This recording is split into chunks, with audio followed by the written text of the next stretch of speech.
Hello, BookTube, and welcome back to BookTrek 2021. This is a 5-month mission I'm embarked on with a bunch of other booktubers where we're reading Star Trek for the rest of 2021. It's a mission after my own heart. I have read a lot of Star Trek novels, and I've really enjoyed a lot of them, and hated a lot of them. But the main reason that I read them was because I was thrilled by the ongoing adventure of Star Trek itself on TV. A thing that the like of which had never really happened before. The closest you could come would be Doctor Who and its fanatical fan base, and it's the length of time that it was on TV.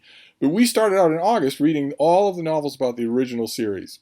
So that's Kirk, Spock, and McCoy, no matter what period you're getting them at, either as 30-somethings on the original Star Trek, or in all of the years later that we see them.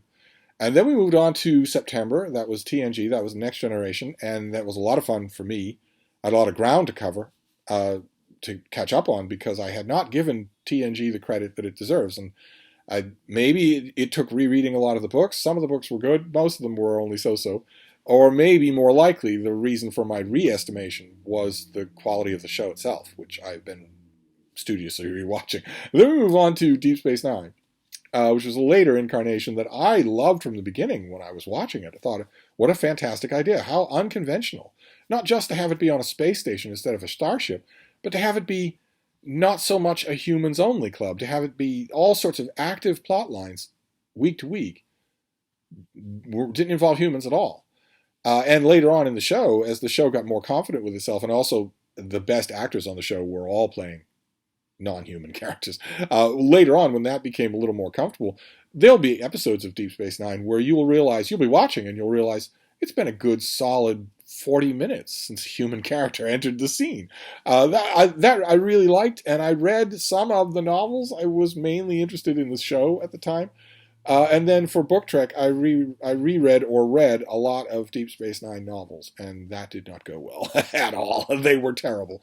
Almost universally terrible. I had almost no bright spots in the entire month when it came to Star Trek. When I would spin the wheel on my ebooks at the beginning of the night's reading and pick a book, and I started out with all the optimism of a Girl Scout, and then later on, halfway through the month, I would spin that wheel thinking, oh my God, what's my sentence going to be? I was like a condemned person, and it didn't get any better. The books just got horrible, almost to the point where I was sick of the mention of Deep Space Nine, not just the books, but anything about it. But we've moved on. In November, we're dealing with Star Trek Voyager, which is the USS Voyager that has been flung across the galaxy, 80,000 light years, to the opposite side of the galaxy, to the Delta Quadrant, and has to make their way back home, having one adventure after another, week by week.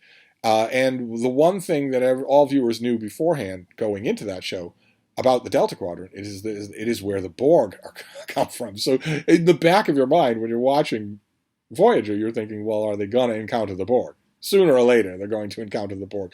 And they do. And a very good ongoing plotline develops from that. They encounter not only the Borg, but a Borg who used to be human. A human child who was assimilated as a child, Annika Hansen, and has been a member of the Borg Collective ever since. And through a complicated series of events, they rescue her from the Borg and decide to try to save her, decide to deprogram her quite literally. They remove a lot of her implants so that her hair starts to grow back and she starts to look more human. Not all of her implants are removed forever, but in addition to that, they try to sort of show her humanity, teach her humanity. They got a beautiful and extremely talented actor, Jerry Ryan, to do that job, and she knocks the part out of the park. And it was a rare instance where a big new character was added to a show. You really wouldn't think you could add a character to a show like Voyager. But this is a rare example where a big new character was introduced to the show and improved it. Just completely improved it. And that was terrific.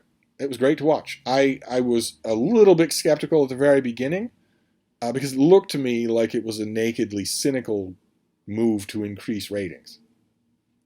Not only by having the Borg are extremely popular with Star Trek fans, so here you get not only the Borg, but you get to keep a Borg on board the vessel essentially. But not only that, but also that Jerry Ryan is extremely attractive, so that in the unenlightened science fiction press of the day, wags in the review columns would say that fans suddenly have two big reasons to watch this show.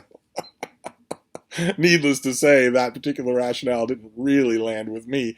I was still worried that that's all it would be, and instead it was an amazing dynamic to watch. Not just Seven of Nine with the rest of the crew, but Seven of Nine with Catherine Janeway, the captain of Voyager, where a child-parent relationship started to develop in a way that I'm still bowled over by the complexity of it, by how well it was done. And I mentioned the other day, or yesterday maybe it was, that when we deal with Voyager fiction, that is what we're dealing with.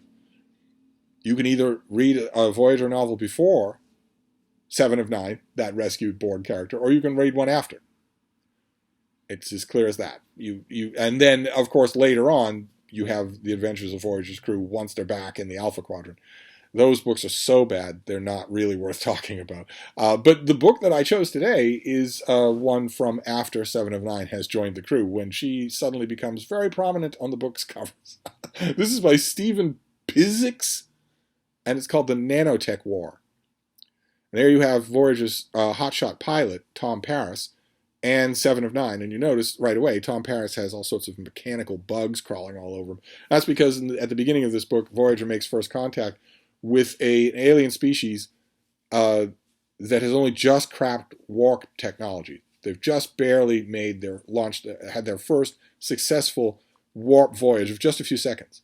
And the reason why that's important is because Janeway is a duty-bound starship captain. Even though she's 70,000 light years away from the Federation, she still believes in upholding the principles of the Federation, and the foremost of those is General Order Number 1, the Prime Directive. You don't interfere in any way with a pre-warp civilization.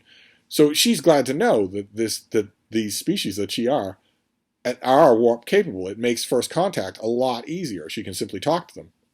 Once you're able to do that, the rationale goes in the Federation. Once you're able to achieve warp speed, then warp-capable technology species can simply talk to you. Then all you're dealing with is a technological divide, not a religious or social divide. So they make first contact. The ship makes first contact with the Shi'ar, and it turns out, although the Shi'ar have been technological for a long time, the reason why they've only just now achieved warp technology is because they have devoted their efforts to nanotechnology, to little metal bugs, of the type that the Borg use to assimilate people. Little tiny nanobots, microscopic machines that the Shi'ar have perfected to an art form that when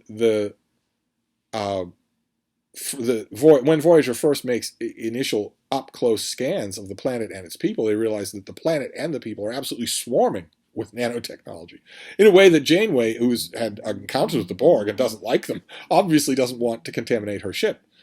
The people that they meet, the representatives of the Shi'ar that Voyager meets, are very nice and very open-minded. The first contact on some levels goes really well. But hovering over the novel right from the beginning is, okay, well, you've got force fields, but you just know that those nanobots are going to infect the crew and the ship. You just know they are. You know that's the problem you're going to be dealing with here. And maybe the Shi'ar aren't quite as peaceful as they seem, and might see the fact that there's no nanotechnology on Voyager except what's in Seven of Nine as an opportunity, rather than a cultural difference. And I think the author, what's his name again? Stephen Pizix, does a very good job. He does a very good job. Like I mentioned, if you have a setup like that, then a solid 70% of the plot is predictable. It's not like you're going to set that up and then not do it. So in that sense, you read the Nanotech War and you pretty much know what's around every corner.